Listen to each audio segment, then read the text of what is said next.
পবিত্র বৃহস্পতিবার দিনে, পবিত্র বৃহস্পতিবার রাতে আল্লাহ তাআলার রহমতের দরজা খোলা থাকে।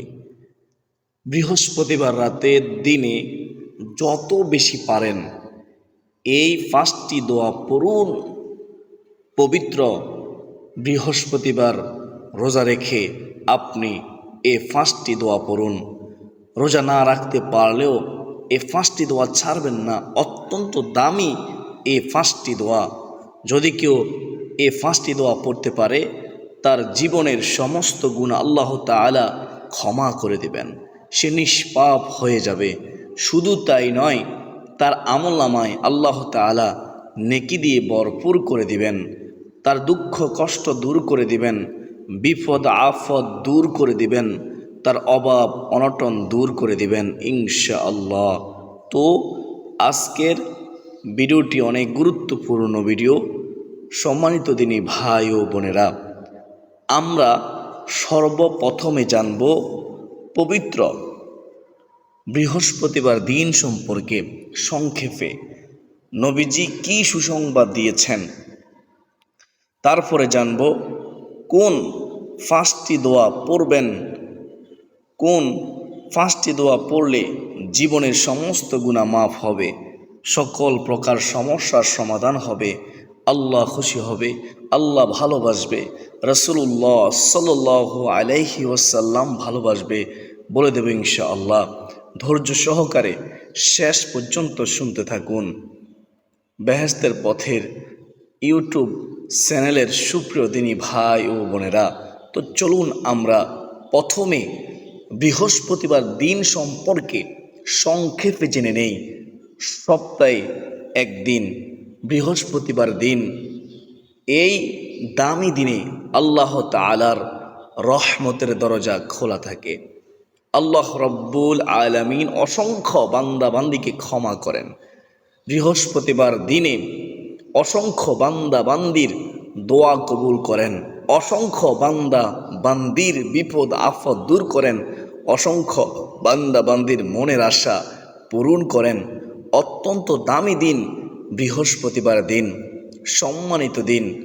এই সম্মানিত দিনে রাসূলুল্লাহ সাল্লাল্লাহু আলাইহি ওয়াসাল্লাম রোজা রাখতেন। আমি সংক্ষেপে হাদিসটি বলতেছি। হাদিসের মধ্যে আছে, একবার রাসূলুল্লাহ সাল্লাল্লাহু আলাইহি ওয়াসাল্লামকে সাহাবীরা জিজ্ঞাসা করল, ইয়া রাসূলুল্লাহ, ইয়া হাবিবাল্লাহ, নবী গো, আপনি কেন বৃহস্পতিবার দিন রোজা রাখেন? এর কারণ কি? নবীজি সাল্লাল্লাহু আলাইহি ওয়াসাল্লাম উত্তর দিলেন, ও আমার সাহাবীরা শুনো, আমি নবীজি বৃহস্পতিবার রোজা রাখি এজন্য বৃহস্পতিবার দিনে আল্লাহ তাআলার দরবারে সকল বান্দা বান্দির আমলনামা পেশ করা হয়। আমি আশা করি যে, আমি চাই রোজা রাখা অবস্থায় আমার আমলনামা আল্লাহ তাআলার দরবারে পেশ করা হোক। সুবহানাল্লাহ। একবার ভেবে দেখুন, আমার নবীজি আমাদেরকে এই নিয়ম শিখিয়ে দিয়েছেন, আমরা যেন রোজা রাখি, আমরা যেন মনে মনে ধারণা করি যে আমাদের আমলনামা রোজা রাখা অবস্থায় আল্লাহর দরবারে পেশ করা হোক। সুবহানাল্লাহ। তো যদি সুযোগ থাকে, শক্তি থাকে, এই রোজা রাখার সময় থাকে, তাহলে রোজা রেখে দিবেন। নফল রোজা রাখলে সওয়াব আছে, না রাখলে কোনো গুনাহ নেই।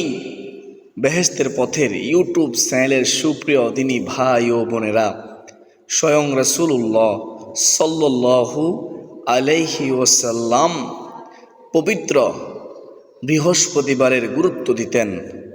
আমরাও গুরুত্ব দেব ইনশাআল্লাহ। অবহেলা করব না, অলসতা করব না।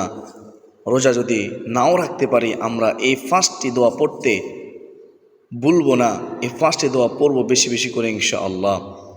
বেহেশতের পথের ইউটিউব চ্যানেলের সুপ্রিয় দিনী ভাই ও বোনেরা, পবিত্র বৃহস্পতিবারে আমরা কোন 5টি দোয়া পড়ব? মনোযোগ দিয়ে শুনবেন। 1 নম্বর যে দোয়ার কথা বলবো সে দোয়াটি হচ্ছে লা হাওলা ওয়ালা কুওয়াতা ইল্লা বিল্লাহ। লা হাওলা ওয়ালা কুওয়াতা ইল্লা বিল্লাহ। এই দোয়াটা পড়বেন। নবীজি সাল্লাল্লাহু আলাইহি ওয়াসাল্লাম এই দোয়াটি পড়তেন, সাহাবায়ে কেরামগণ পড়তেন, আমাদেরকে পড়ার জন্য বলেছেন। এটি হচ্ছে জান্নাতের গুপ্তধন, ধনভাণ্ডার। সুবহানাল্লাহ। 2 নম্বর দোয়াটি হচ্ছে ইয়া জাল জালালি ওয়াল ইকরাম। এই দোয়াটি আল্লাহ তাআলার গুণবাচক নাম। এটাকে ইসমে আজমও বলা হয়। আমরা সবাই জানি ইসমে আজমের মাধ্যমে দোয়া করতে দেরি মহান আল্লাহ তাআলা কবুল করতে দেরি করে না। ইয়া জাল জালালি ওয়াল ইকরাম। রাসূলুল্লাহ সাল্লাল্লাহু আলাইহি ওয়াসাল্লাম বলেছেন, এই আল্লাহ তাআলার নামটি পড়ে, ইসমে আজম পড়ে আল্লাহ তাআলার কাছে যা দোয়া করা হবে তাই আল্লাহ তাআলা কবুল করবেন, মনের সকল আশা পূরণ করবেন। সুবহানাল্লাহ। এখন আমরা জানব 3 নম্বর দোয়া। 3 নম্বর দোয়াটি হচ্ছে সুবহানাল্লাহি ওয়া বিহামদিহি। সুবহানাল্লাহি ওয়া বিহামদিহি। এটি এমন একটি দোয়া যে দোয়াটি পড়লে সমুদ্রের ফেনা রাশির পরিমাণ গুনাহ থাকলেও আল্লাহ রব্বুল আলামিন গুনাহ ক্ষমা করে দিবেন। সুবহানাল্লাহ। অতএব আমাদের প্রত্যেকের উচিত এই দোয়াটি, এই তাসবিহটি বেশি বেশি করে পড়া। 4 নম্বর দোয়াটি হচ্ছে দোয়ায়ে ইউনুস পড়বেন বেশি বেশি করে। লা ইলাহা ইল্লা আনতা সুবহানাকা ইন্নী কুনতু মিনাজ জালিমিন। এটি কেন পড়বেন? কারণ এই দোয়া সম্পর্কে স্বয়ং আল্লাহ তাআলা ওয়াদা করেছেন, বিপদ আপদ দূর করবেন, অভাব দূর করবেন, সকল প্রকার হতাশা দূর করবেন, সকল মনের আশা পূরণ করবেন। আল্লাহ তাআলা ওয়াদা করেছেন। আল্লাহ তাআলার ওয়াদা ব্যতিক্রম হয় না।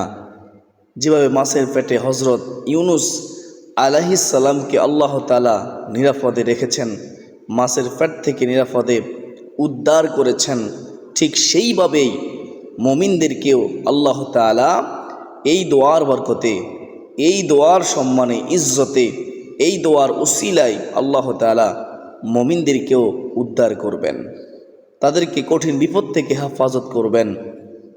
সুবহানাল্লাহ। অত্যন্ত দামি দোয়া, দোয়ায়ে ইউনুস। নবীজি সাল্লাল্লাহু আলাইহি ওয়াসাল্লাম বলেছেন, কেউ যদি দোয়ায়ে ইউনুস পড়ে আল্লাহ তাআলার কাছে দোয়া করে তাহলে আল্লাহ তাআলা তার দোয়া কবুল করবেন, অবশ্যই কবুল করবেন। সুবহানাল্লাহ। লা ইলাহা ইল্লা আনতা সুবহানাকা ইন্নী কুনতু মিনাজ জালিমিন। লা ইলাহা ইল্লা আনতা সুবহানাকা ইন্নী কুনতু মিনাজ জালিমিন। এটা হচ্ছে দোয়ায়ে ইউনুস। আমি সংক্ষেপে আপনাদের সম্মুখে এই 5টি দোয়ার কথা বলে দেওয়ার চেষ্টা করতেছি। 4 নম্বর হয়ে গেল। অলসতা না করে, শয়তান ধোঁকায় না পড়ে, আপনারা না বুঝলেও শয়তান বুঝে যে আপনারা যদি এই 5টি দোয়া পড়েন, পবিত্র বৃহস্পতিবার দিনে আপনাদের কপাল খুলে যাবে, আল্লাহ খুশি হবে। শয়তান জানে, এজন্য আপনাদেরকে গাফেল করে দেওয়ার চেষ্টা করবে, এই দোয়া পড়া থেকে বিরত রাখার চেষ্টা করবে। শয়তানের ধোঁকায় পড়বেন না, অবশ্যই পড়ার চেষ্টা করবেন। তো আমরা 4 নম্বর জানলাম, এখন আমরা জানবো 5 নম্বর। 5 নম্বরে হচ্ছে আস্তাগফিরুল্লাহ আস্তাগফিরুল্লাহাল্লাযী লা ইলাহা ইল্লা হুয়াল হাইয়ুল কাইয়্যুম ওয়া আতুবু ইলাইহ। এই দোয়াটি পড়বেন পবিত্র বৃহস্পতিবার দিনে। ইস্তিগফারের অসংখ্য ফজিলত রয়েছে। আমি সংক্ষেপে একটি হাদিস আপনাদের কাছে পেশ করতেছি। হাদিসটি এরকম যে হাদিসের মধ্যে আছে, কেউ যদি নিজের জন্য ইস্তিগফারকে আবশ্যক করে নেয়, ইস্তিগফার করে, তখন আল্লাহ তাআলা তার যত বড় কঠিন বিপদ আপদ হোক না কেন, ওই বান্দার বিপদ আপদ আল্লাহ তাআলা দূর করে দিবেন, পেরেশানি দূর করে দিবেন, হতাশা দূর করে দিবেন, কষ্ট দূর করে দিবেন। সুবহানাল্লাহ। আমার নবীজি বলেছেন, কেউ যদি ইস্তিগফার পরে বেশি বেশি করে, তার সকল পেরেশানি দূর করে দিবেন। আমার নবীজি বলেছেন, যে ব্যক্তি ইস্তিগফার করবে তাকে এমন উৎস থেকে রিজিক দেওয়া হবে যা সে কখনো কল্পনাও করেনি। অকল্পনীয় উৎস থেকে রিজিক আসবে, রিজিকের ফয়সালা হবে। সুবহানাল্লাহ। তো আপনারা পড়বেন আস্তাগফিরুল্লাহ আল্লাযী লা ইলাহা ইল্লা হুয়াল হাইয়ুল কাইয়্যুম ওয়া আতুবু ইলাইহি।